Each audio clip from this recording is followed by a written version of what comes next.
Good afternoon. My name is Scott Redler, Chief Strategic Officer at T3Live.com. Welcome to today's recap and look ahead.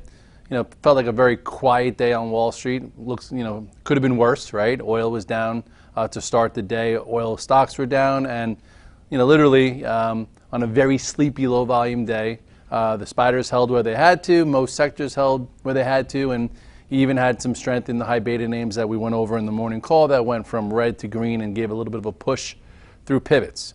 Weren't blockbuster moves, but not every day is going to be a volatility, crazy blockbuster move.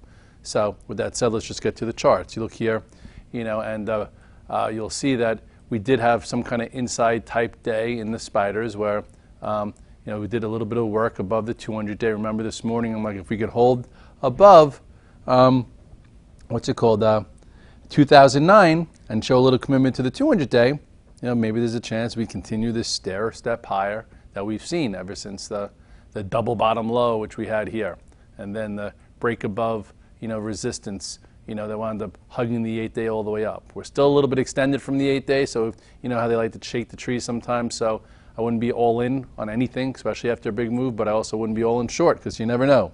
Another inside day, and then all of a sudden the Fed is on Wednesday, and tonight you have the BOJ, and who knows, maybe we take this out, as it does seem like, markets aren't ready to fall apart. They could have done that today. The Qs were a little bit stronger, getting really close to this 200-day, actually closed above or right around Friday's high, still above the 8-day, so that's making some progress. Guys were clamoring about the IWM, but all in all, to me, this looks kind of healthy, right? You had your break above this spot, held the 8-day right here. You actually gave everyone a tradable short, which they wanted, and now we're flagging again where a little consolidation, could go a long way if the market wants to make another push. As far as the banks, sometimes you get a, bank move right before the Fed or the day of or something like that. And all in all, inside day here in the XLF, maybe another session or so, and this could push up to highs. All in all, you look like a stock like JP Morgan hasn't really done a hell of a lot, since the Jamie Dimon bottom, wherever that was right here, kind of flagging inside pretty tight. So if the market wants to push again, it's not leading, but maybe JP Morgan set up for something. So where the action was today was in high beta tech. Everything was pretty red, or a little red, and went from red to green and had a bit of a push. Amazon, if you take a quick look here, trying to poke its head above all the moving averages. I would think that maybe it can get to this 585 before all said and done. This held support going sideways, not explosive, but it does seem as if it can continue. I kind of drew this morning. Actually, what did I draw this? Not really anything so great, but this broke the descending channel and kind of held it, and now looks like it's going higher. Maybe. Google has been the one that's been pretty much just drifting higher, which gave us some clues last week that the market can still be bid for. Support was held, and now you're up 1, 2, 3, 4, 5 days, which always makes it a little bit tough to start afresh, even though it is leading the way. If you got out here on the reversal, this is a decent spot, and now I guess it's cleared some resistance, and now we'll see if it could hang in there. And Facebook actually, back to that 110 level, pushed above it a little bit. All in all, acting very well. Gave some a quick trade below this ascending channel here, and then remember we said the chart has to bounce back fast. Well, it bounced back fast, and now right into resistance. So we'll see if it could hold sideways a little bit and then push through. It's definitely showing some leadership like it used to. Not a blockbuster, powerful move, but in the game if the market stays in there. Netflix gave a quick early move, which I think a lot of us caught, but then started to fade. You could say that this is getting, I guess, somewhat tight, so it's getting ready for something. I guess come Fed Day, maybe it'll figure out if it wants to resolve upwards or downwards. But we like when Netflix gets tight because, when volatility expands, it could go.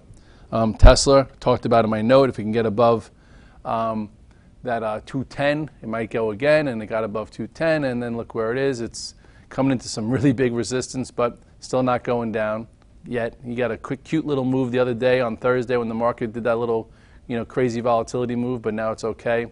As we talk about that, let's talk about Solar City. Solar City is coming off the lows. It's a broken name, but did kind of hang in there, held the 8-day. Perhaps, it squeezes and gets above this and, it gives you one more move. Last week we talked about FSLR, which looked pretty good with those calls that were bought, making its way back towards highs. There you go. Here's your highs. This is when we talked about it in the morning call, and some of you guys bought it here. If you did so, you're grinding your way back, so you're doing just fine. Disney also looks as if it's setting up for another move. Last time we listed it was right here, and it's pretty much held it since, and now we'll see if it can get above this 100, 200 days all the way up there, acting somewhat well if you want some kind of, Dow stock versus a tech stock.